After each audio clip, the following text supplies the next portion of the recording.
Thank you, Lascan Corla. Minister, I want to ask when the All-Ireland Strategic Rail Review will be published, in particular the plans and timetable on the Western Rail Corridor, because, Minister, what we have at the moment is locally some kind of competition between the Western Rail Corridor on one side and the Sligo Greenway on the other. There should be no competition. We should know what government plans are. Can you please let us know? Mr. Ryan. Indeed.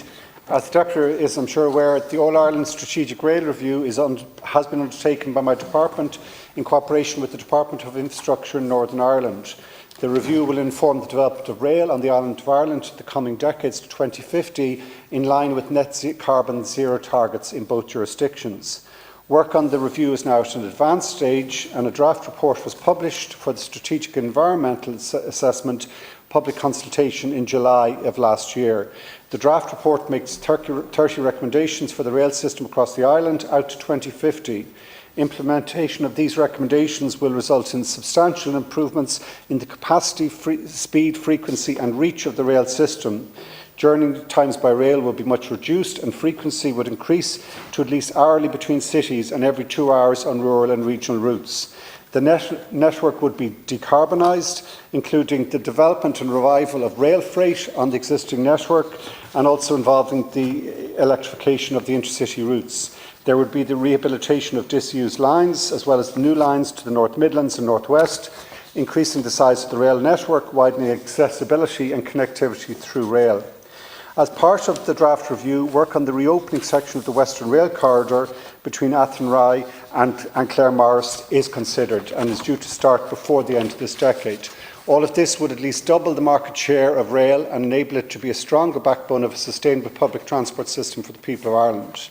The public consultation phase of the SAA process concluded on the 29th of September last year, and submissions have been reviewed by officials from both jurisdictions.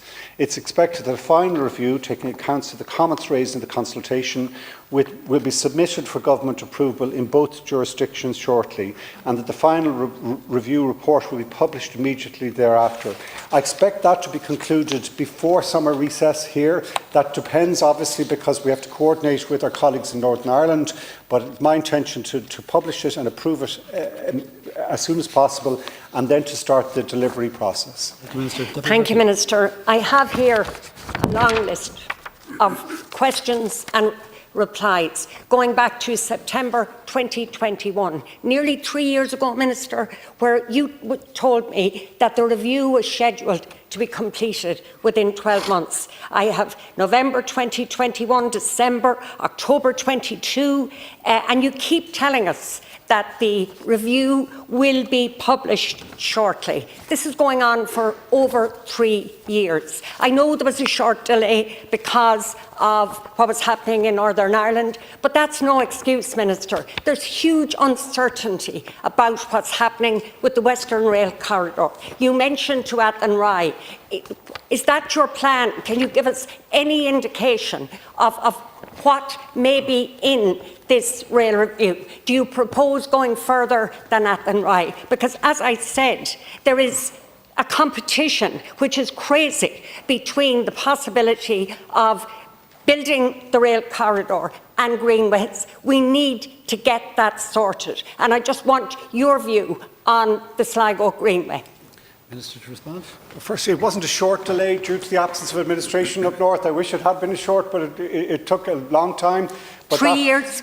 Well, but the guts of 2 years that the Assembly wasn't in place and the administration in the north wasn't in place. So it's their fault? Out of that 2 years period. Okay. No, but that's just a reality. To give you my views, I believe the reopening of the Western Rail Corridor is of vital strategic importance for the national planning framework, the better balanced regional development in our country. I believe it should include that section between Athenry and Claremorris. It does not involve or does not propose an extension to Sligo. But the reopening from Athenry to Claremorris is of huge benefit, because effectively what it creates is a Western Rail Corridor running all the way from Ballina right down the west coast down to the southeast. It would require the reopening of the Rosslare line as well. What that does, it gives us the capability of switching, of reviving rail freight, which is going to be critical in my mind for the development of the West, and also meet our decarbonisation targets. That is contended. Some people argue against that, don't believe it's economically viable, believe that it doesn't actually have a future. I believe it does, and I think we need to make a decision quickly. I've commissioned the European Investment Bank to advise us on the ordering and the priority that we would apply to the various projects, the many projects set out within the Strategic Rail Review. That work has already started.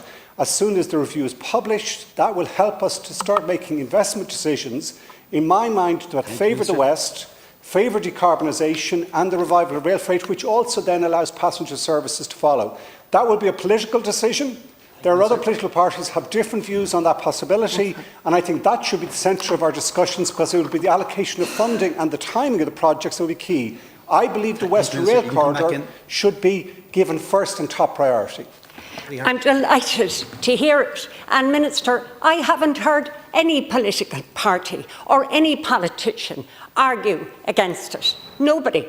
But what I'm trying to clarify, you're talking about it coming as far as Claremorris, and then you say nothing more after that. I'm just trying to clarify, in this rail review, in the government plans, is that as far as you're going? Because there is an argument locally about the Sligo Greenway and whether that should go ahead or not. Iarnród Éireann have said that if a greenway is built, and it's now at the end of stage 2, it will be built under licence, and if at any time in the future it is to be used as a rail link, then that would immediately revert to Iarnród Éireann. So what we don't want to do is miss on the opportunity of building the Greenway with some sort of a never promise of a rail link coming to Sligo. And I just want clarity from your government on this matter.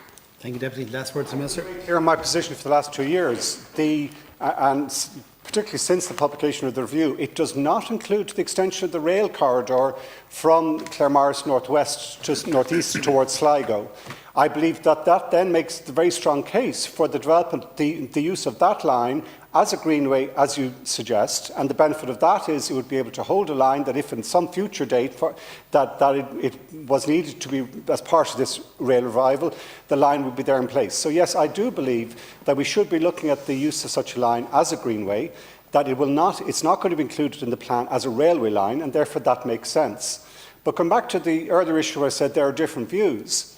The revival of rail freight, which in my mind really benefit, or if you look at the Western Rail Corridor in that context, that unlocks it economically, which also allows us to put passenger services after that. The economics of that decision, or the viability of the revival of rail freight, is very contested. And that is something we do need a public debate on. I beg your pardon, Deputy? Nobody in the West is arguing. Well, there are indeed different voices in that regard, and I think that will need to be clarified in the coming months when we come to priority decisions around whether we do make this strategic leap towards supporting the West and supporting rail freight. Thank you, colleagues. Moving on to the next question.